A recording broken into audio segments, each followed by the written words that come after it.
Satnam. I say Satnam. Oh, hey, hi guys. You're back, right? Okay, good. Over us. Whether it relates to our workplace, whether it relates to our spiritual practice, whether it relates to our relationship, our sex life, the food we eat, the clothes you wear, you know, all of it. This guy wants you to buy his tea, for God's sake. Right?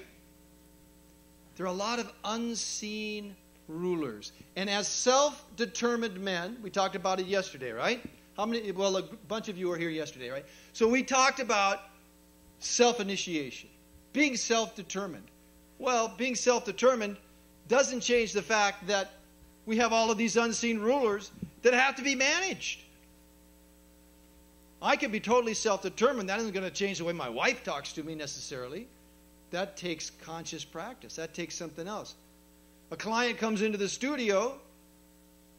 They want this, they want that, they want this, they want that. I have to manage my emotion. I have to manage my desire. I have to manage my attitude, my word, my projection, my presence. I have to manage all of that stuff in the face of this person whose their desires are trying to have supremacy because, let's face it, it's about being happy. And they just want to be happy.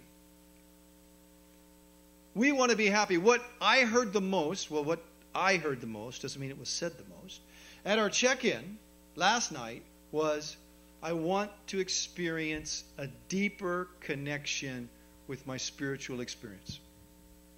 I want to have a deep feeling, experience, elevation of my own godhood.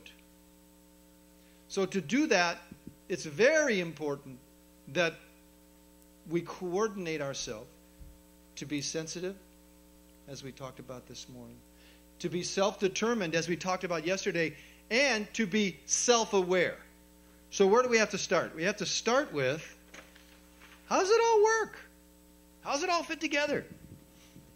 How do we get to be who we are and how we are on a cosmic level, not on a personal level?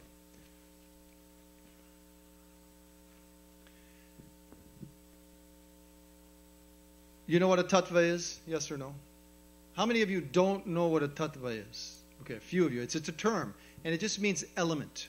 Okay? Like there are the 5 great elements that make up the natural world at the most gross level. Earth, water, fire, air, ether. Air's right there. You can't see it because it's clear. I forgot to write it down, man. Okay. Those are the physical elements. There's 5 of them. They're called tattvas. The difference between a tattva, which is an element, and a guna, which is an attribute or quality, is that tattvas create. And when you go, we're going to go from the bottom up, because, hey, we're at the bottom, right? We're climbing to the top. So the physical elements are those elements that we all know. They're called the Tanmantras. They're the 5 great elements. And those 5 elements have birth from 5 sensations. The 5 sensations are smell, taste, form, touch, and sound. These are the 5 sensations. And these 5 sensations actually are not sensations at all. We call them sensations. What they really are is they're the space, the quality of existence in the natural world that allows the sensation of smell, taste, form, touch, and sound. And these things combine together to create earth, water, fire, air, and ether. Now, those sensations, they get played out by the organs of action. Anus, sex organ, legs, hands, mouth. This is all just classic stuff. But it's good to understand kind of as we go up the chain. Okay? Now, those are the organs of action. And then you've got the senses. The senses are nose, tongue, eye, skin, ear. Now, those are actually the sense of smell, the sense of aroma, that sense that relates us to inflow and outflow. Prana and prana is actually associated with that. So there's 20 tattvas right there. These 20 tattvas, they're given rise to by these three elements: manas, ahamkar, and buddhi. Those of you who take teacher training, we call them the impersonal minds within Kundalini Yoga as taught by Yogi Bhajan. Manas is a sensorial mind. It's a sensorial mind. This mind here is kind of the mind that modern psychology deals with. We're dealing with feelings and emotions. And really, it's very important because these three elements, ahamkar, ego, buddhi, intuition, the combination of these three together, they give rise to the gross elements, and they manifest in you sitting there meditating or pooping. Doesn't matter. It all comes from the same place. And these all are part of what we call prakriti, the natural world. The natural world. And what the natural world is the energy of soul. The natural world is the energy of soul. You are here because you are a soul having what? A physical experience, right? Everybody buy in on that? We can have conversation. It's good. Back and forth. We could be Buddhists. We could debate. Come on, guys, lighten up. It's all right. So the energy of the soul is what manifests in the natural world. It's our experience in the space, in the condition, and in the actual interchange of those tattvas that create matter, senses, emotions, and conversation. The component part of that, because one can't exist without the other, is called Purusha. And that is soul itself. Now that is impersonal soul. In the natural world, we have a personal relationship. Okay? Now I'm just going to run up the rest of the chain because what we're really all about is in the natural world, what's pushing on me, what's in my way, how do I adjust and change in light of my overlords to feel a greater sense of sensitive purpose. Purusha is soul. And soul comes from those 6 coverings. The 6 coverings are Maya. Maya is the illusion of separation, right? And it's broken down. It gives rise to the illusion. They're called coverings. They're like, there's the infinite source of existence. Huh? There's this infinite source of existence. It's called infinity, and we can't even say it. It's so like, what? Infinity? What? It's like never stops, never starts. Whew. How do you wrap your head around that? Right? So, that is all manifest by these 5 limitations which make up the illusion of separation called Maya. The truth is there's nothing but God. Hi, I'm God. How you doing, God? Nice to see you. Huh? You're wearing God. I'm standing on God. I am God. I'm breathing God. It's all God. It's all generating, organizing, and delivering the experience of soul. This is what it is. And Maya is that illusion where power, time, space, desire, and knowledge lay themselves over and create an exchange and an interlay. And those things are what manifest, and they create Prakriti and Purusha, which have 3 qualities. which are the three gunas: tamasic, rajasic, and sattvic. So those of you who know the philosophy, that's kind of what it is. Now, above there, making this illusion of Maya happen, is the two qualities of self and objectivity. Okay, now we're like at the top end of the whole philosophy. You're getting your doctorate in yogic philosophy, right? There's self, and then there's objectivity. Self is source.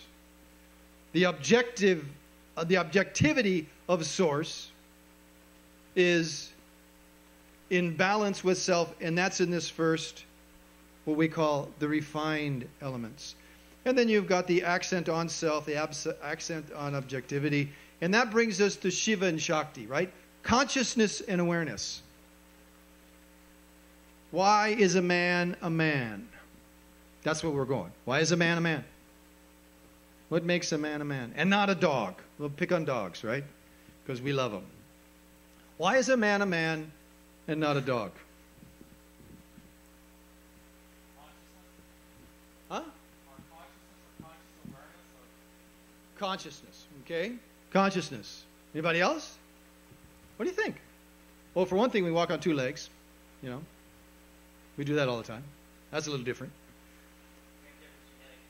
We have a different genetic blueprint. So our transmitters and receivers are mixing the tattvas, the elements, in a different way.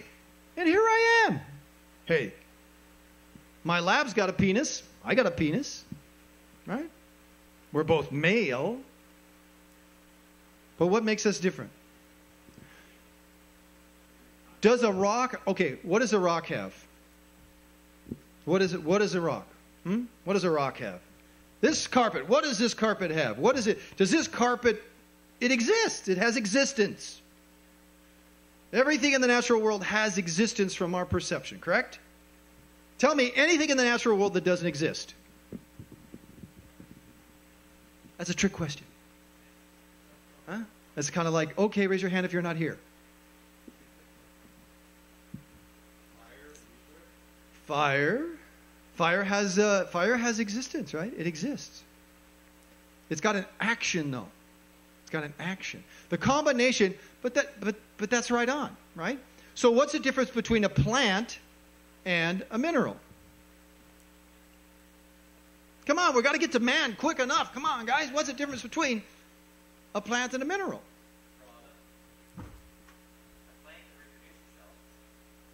Yes. Yes. It's in action. It's in action. Right? So there's an action to it. It's not inert. It's got action. A lump of coal, for our purposes, has no action. It has an existence. It has a purpose. It's got a use. But it doesn't have an action. Plants, trees, all this beauty. Oh, whoo, waheguru. Appas, the rain, you know. Wow. It's all got action. It's so beautiful. So what's the difference between a rain and the squirrel who's running over there trying to get out of the rain? Direction, okay. Come on. I let you guys sleep, man. I thought you'd be really oh yeah. No. Okay. The difference is in what an animal does and has is an awareness. It's instinctual.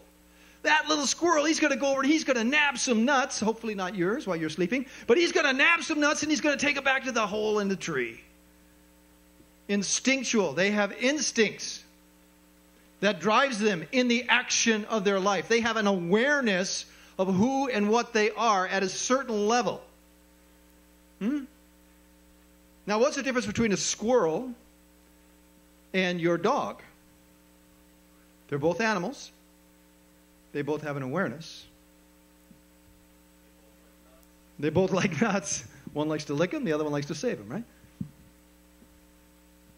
Your dog, in his development within his own awareness, has a relationship. He can relate outside of himself. Squirrels can too from the instinctual level. The domesticated animal, which we were at one point, right? Well, and some of us in our marriages, we're still domesticated animals. Right? The domesticated animal has a relationship with someone outside of itself and puts a value on that relationship. Here comes my owner. Right? Oh, who's that guy? Right? Same dog, completely different response. Because of that degree of self-awareness. Now, what makes a human being who has an existence, who has an awareness, who moves, who has instincts, what makes him different than the rest of the animals on the planet? What makes you different? He said it this morning. Was in class this morning. Consciously conscious. And what I heard in last night's check-in was, I want to be more consciously conscious.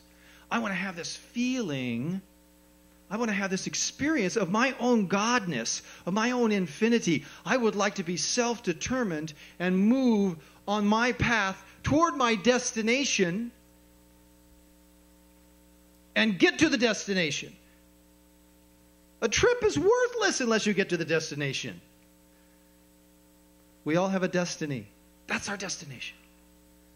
I want to move there. I don't want to go to my fate. I don't want to be sliding down the mountain here. You know, I ain't got no four-wheel drive. How am I going to get up? All right? That's what I heard. We want to be self-determined. We want to initiate ourselves. We want to be consciously conscious. To do that, you must be sensitive and aware. We got that this morning, right? Were you awake this morning? I know, I was here. I thought you were awake, right?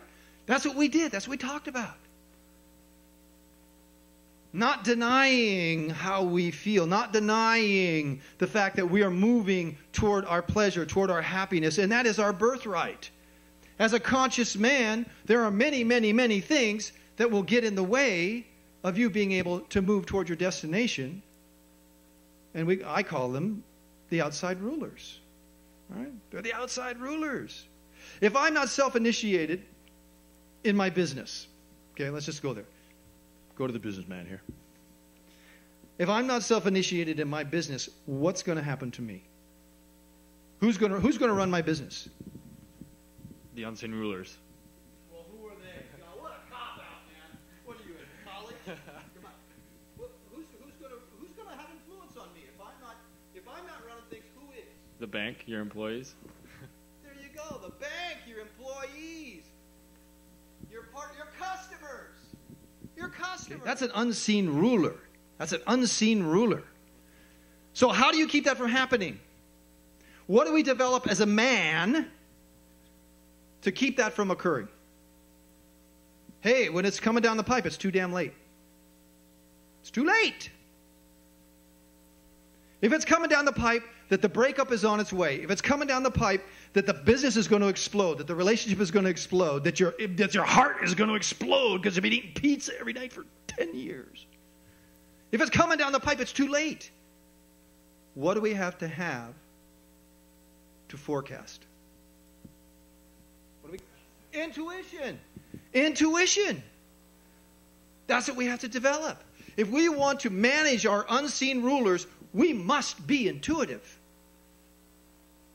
And yesterday in class, there's a couple things that we do, right, that help us in that pursuit, in that endeavor.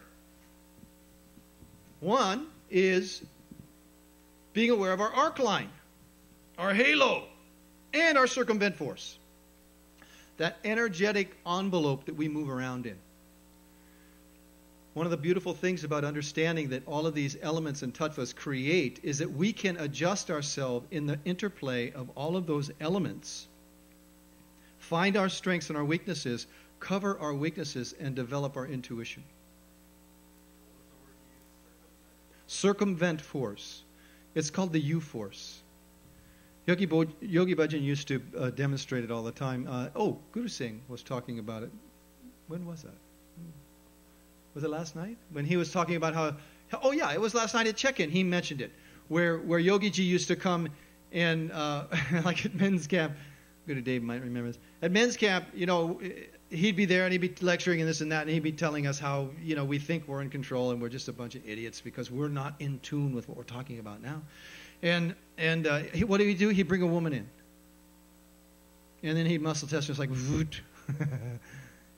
But if you were a yogi and you were strong, then he'd have someone like Namkar, one of the ladies come up and whisper in your ear, Satnam Chi. Voot. Your circumvent force goes weak. We have to be able to keep that stuff strong. So now if you'd please stand up.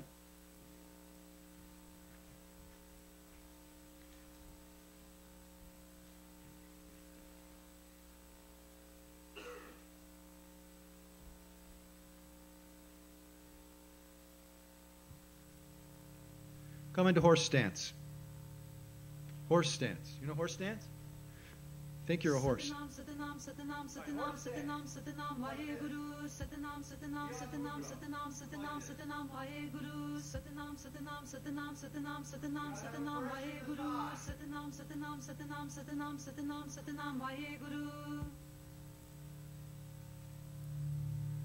Begin to chant.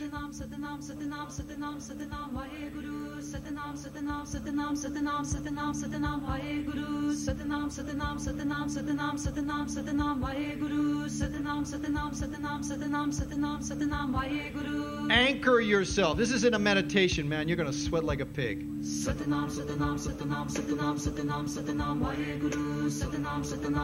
Anchor yourself by creating the pressure on the thigh from the knee to the hip. You're stimulating the heart meridian. Gyan Mudra is calling that knowledge in, that Gyan. How do I overcome my overlords? I want to be successful. I want to be happy. I want to be rich for God's sake. I deserve it. I'm a man of consciousness. Deep breath. Come on. Create the magnetic field.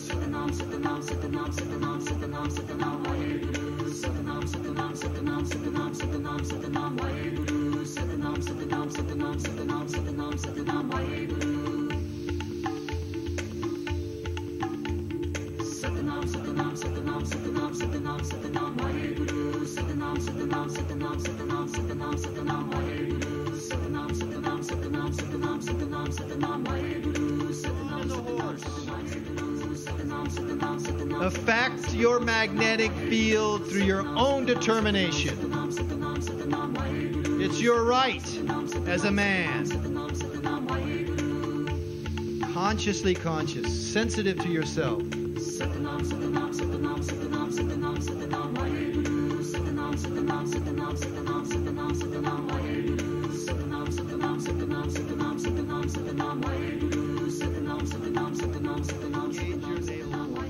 Engage your navel point. Create a pressure through the thigh. Create some fresh blood.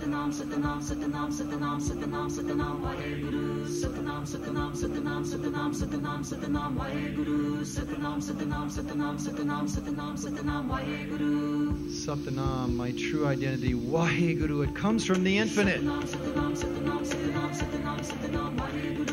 Come on.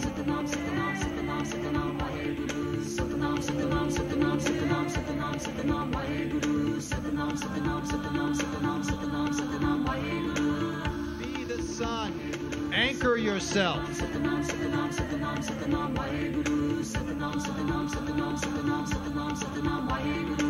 The unseen rulers hide in the shadows. They're unseen. Be the sun.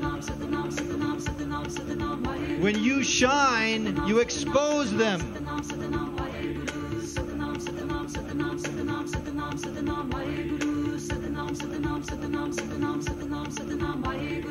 Horse stance, the strength of a horse. Come on. Lean into it. You can do it. If your breath isn't changing, if you're not sweating, you're not in it. You want to change your nervous system. You want to change your blood chemistry.